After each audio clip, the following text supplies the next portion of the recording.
Welcome back, Bucko. I'm Jetskichuck, and we're about to dive into the most creepiest and disturbing videos and TikToks on YouTube. And don't forget to hit that like and subscribe button. Let's dive in, Bucko.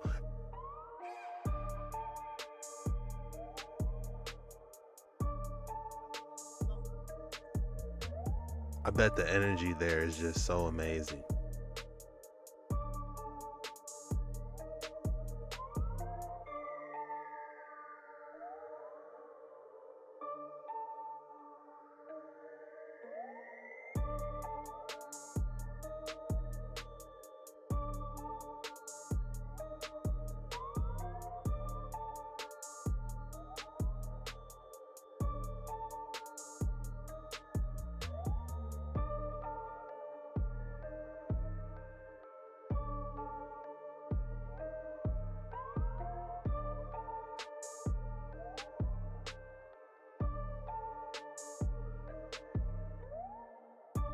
There's no way that worked.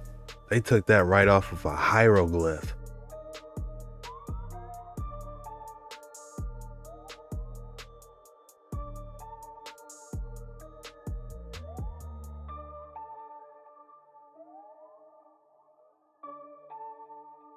Now, are these the top of obelisk or...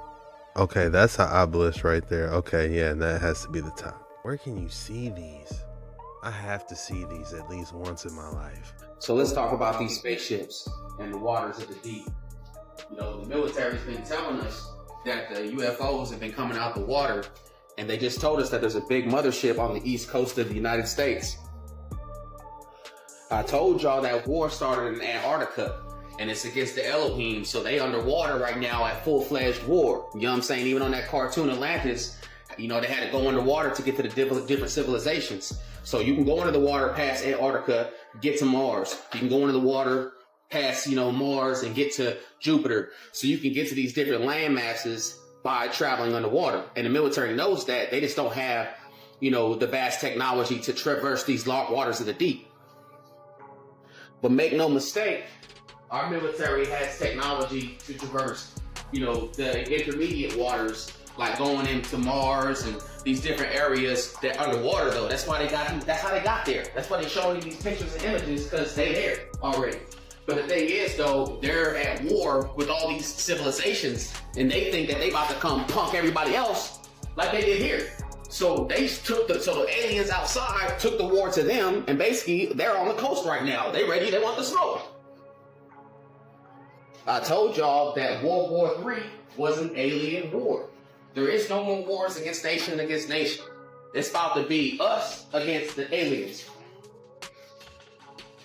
I understand America got weapons and firepower on their submarines. They got some of the strongest weapons on there, and that's why they have them on there, because they already having to deal with these wars and skirmishes out there past the ice wall. The ruling powers are running scared because they know that the outside civilizations don't approve of what they've been doing here to the indigenous people. It's a bit of a sticky situation here on Earth, all the intermingling between our races and mingling the bloodlines together. One thing for sure, the wait is over, because they're tired of waiting for us to rise up. They're about to lend a helping hand and get this party started. So let's talk about these spaceships and the waters. He said they're tired of waiting. They're about to lend a helping hand to get stuff popping. Is that what the plasma orbs are? Drop in the comments below. What's good, family? What is the name of the Most High? Is it only God? Check out this coin dated 1924. In the center is the Jewish star. The name to the left is interesting. Family, it says Aheye. Original words are changed when you use vowels. The mispronounced name on the coin is Ahaya. Some believe this is the name of the Most High, pending what Bible you read. What caught my eye, family, the vowel usage. When you change the A to an E, that becomes a whole new name. If you tried to use this name, it wouldn't be using the original sounds. The changing of the A to the E is considered an academic conquering. The kings of the north used vowels to change the language and the meanings of ancient words. It says vowel on the screen. If you look below where the black dot is, it says A-E-I-O-U. Below that, the Old Testament was written in Hebrew without vowels. Can you see the academic conquering that changed the A to an E so you couldn't say Ahaya? If words have power, this is how you lose power, changing the sound. Family, was that an attempt to hide the name? And if so, did they give the name Jehovah to hide the name Ahaya? Friend up, drop a like for the next. What's good, fam? My question is where is he getting all these coins from? We need to do an episode where we dive just strictly in coins, because there's so many strange coins out there that makes you think, what really happened? What was going on in these times?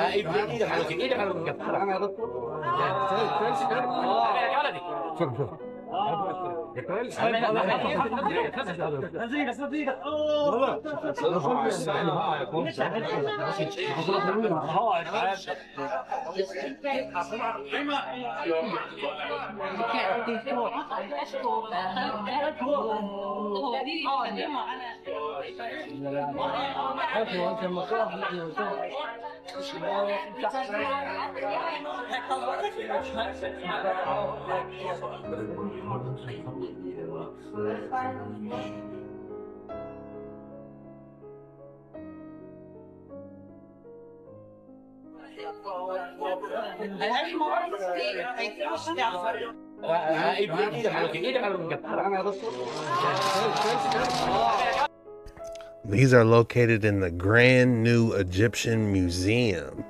Definitely need to go check that out. We need to do a live stream there.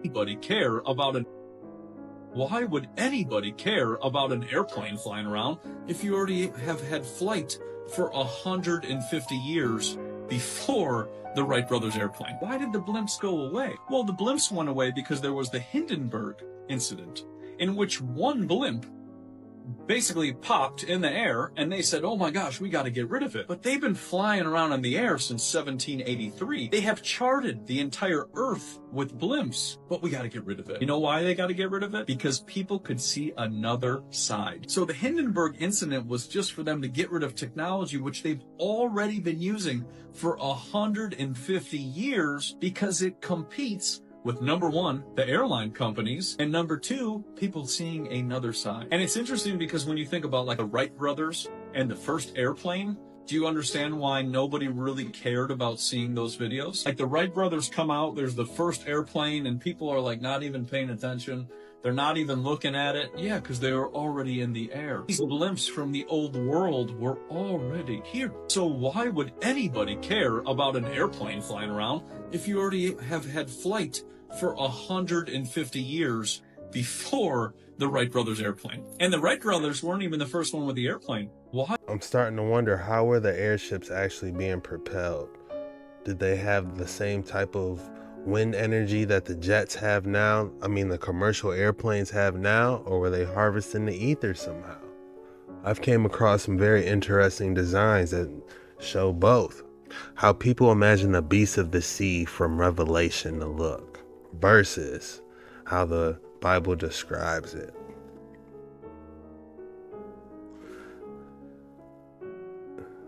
Yikes. Has multiple heads. It kind of reminds me of that Hydra from Godzilla. You know how it had multiple heads? Kind of gives like a lion reference, like a lion and a snake put together, almost like a reptilian lion.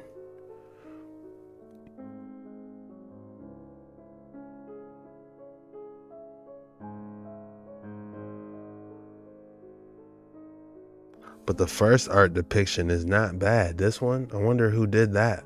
The Greek gods, the Egyptian gods, all of them, they're all fallen angels, and no one can tell me different. No one. At this point, I'm really realizing that everything comes full circle, because like the more I'm learning, the more just my mind is blown. So we have been talking about the Book of Enoch on this channel, and we've mainly been focusing on the part about the fallen angels coming down, procreating with mortal women, those mortal women making an offspring of ravenous giants. And when God sent the flood, the fallen angels were punished, the Nephilim arrived in the sea, and their disembodied spirits became demons, and the women were cursed to the seas, right? We covered that. Oh my gosh, wait a second. Before we get into the tea any farther, make sure you guys follow my YouTube, because apparently TikTok's getting banned and I don't want to lose you all. Oh yeah, as always, TikTok, this is for entertainment purposes only, just for funsies. Anyway, back to the tea. So we've covered that part, right? But what we haven't spoken a lot about is the miscegenation. Now, the term miscegenation means when bad things are done to things that are not human. I have to be very careful what I say. Certain kinds of relations with animals. Yeah. So in the Book of Enoch, it actually says that the fallen angels did these things. And honestly, that kind of makes me feel like that's where it originated from, because y'all know some weirdos in this day and age still do that kind of thing.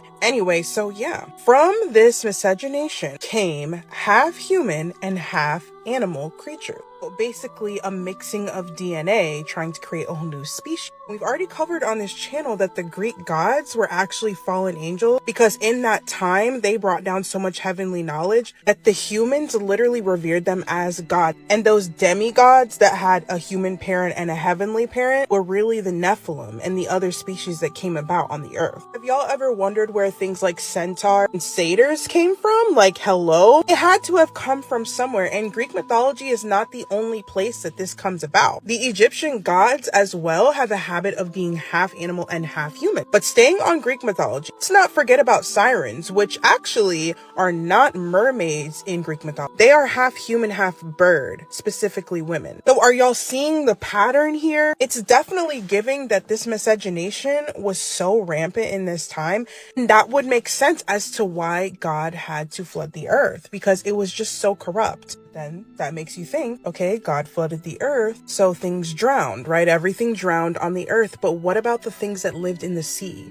Like siren, the mermaid kind. Throughout history, you can see so much proof of the existence of water spirit. For example, Mami Wata, which is a Caribbean and African water deity, has been around for as long as anyone can remember. That's because this all ties together, guys. It is so mind-blowing. Like, the deeper you get down the rabbit hole, you just never gonna leave. But I will tell you one thing, while you are digging, while you're learning more about the lore, make sure you don't get distracted, and remember that the most important thing is Jesus. Don't do too much now. As always, y'all, make sure you like and follow and comment down below. Another one over here?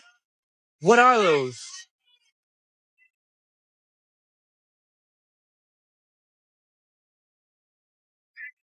What the fuck's over?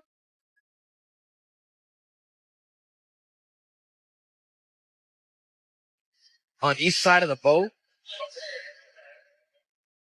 What are those trails called? What's something swimming fast underneath that water? Something swimming real fast underneath that water. I hear him. Where's she at?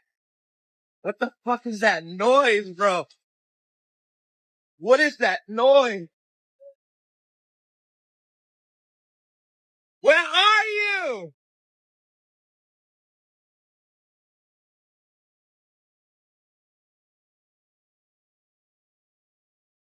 This is crazy. I heard it. I heard it. I hear it.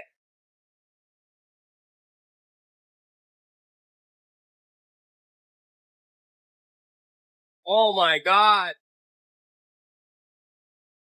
That's crazy. That's done. Bro.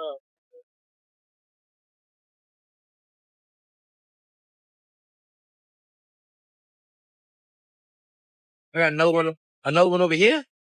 What are those?